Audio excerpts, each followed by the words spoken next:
Hi friends today என்ன பார்க்க போகிறோம் அப்படின்னா பாத்திர கழுவும் நவீன மிஷின் டிஷ் வாஷர் கம்ப்ளைண்ட்டுக்கு தான் வந்திருக்கும். இந்த டிஷ் வாஷரில் என்ன கம்ப்ளைண்ட் அப்படின்னா டோர் வந்து லாக் ஆகிட்டு ஓப்பனே ஆகலை அப்படின்னு தான் கஸ்டமர் கம்ப்ளைண்ட் கொடுத்துருக்காங்க. கஸ்டமர் வீட்டுக்கு வந்து மிஷினெல்லாம் ஓப்பன் பண்ணி பார்த்தா டோர் சுவிட்ச் தான் ரஸ்ட் ஆகிருக்குது. அதனால தான் வந்து டோர் ஓப்பன் ஆகலை. நார்மலாக டோர் சுவிட்ச் வந்து ரஸ்ட் ஆகாது.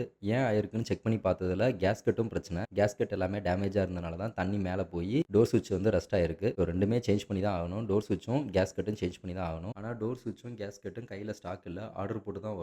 1 வீக் மேலே ஆகுன்றனால கஸ்டமர்கிட்ட சொல்லிட்டு கிளம்பிட்டேன். ஆர்டர் போட்ட டோர் சுவிட்சும் கேஸ்கெட்டும் வர கரெக்டாக 1 வீக் ஆயிருச்சு. கஸ்டமர்கிட்ட கால் பண்ணி இன்னைக்கு வந்து மாட்டிடலாமா அப்படின்னு கேட்டுட்டு கஸ்டமர்கிட்ட அப்பாயின்மெண்ட்லாம் ஃபிக்ஸ் பண்ணிட்டு மிஷின்லாம் ஓப்பன் பண்ணிட்டு ஸ்பேர்லாம் ஓப்பன் பண்ணி சேஞ்ச் பண்ண போகிறேன். பாருங்க பழைய டோர் சுவிட்சும் நியூ டோர் சுவிட்சும் எப்படி இருக்குது அப்படின்னு. நல்லாவே ரஸ்ட் ஆயிருக்கு. நியூ டோர் சுவிட்சை மிஷினில் மாட்டிட்டு கேஸ்கெட்டை ரெண்டாவது ஓப்பன் பண்ணி கேஸ்கெட்டையும் பழைய கேஸ்கெட்டெல்லாம் வெளியே எடுத்துட்டு புது கேஸ்கெட்டை மாட்டிட்டேன். எல்லாம் மாட்டி முடிச்சு ஃபைனலாக வெளியே வச்சு ஒரு ரவுண்டு செக் பண்ணிட்டு ஃபைனலாக மிஷின் இருந்த இடத்துலயே வைக்கணும். கஸ்டமர் கபோர்டுக்குள்ளே மிஷின் வச்சிருந்தாங்க.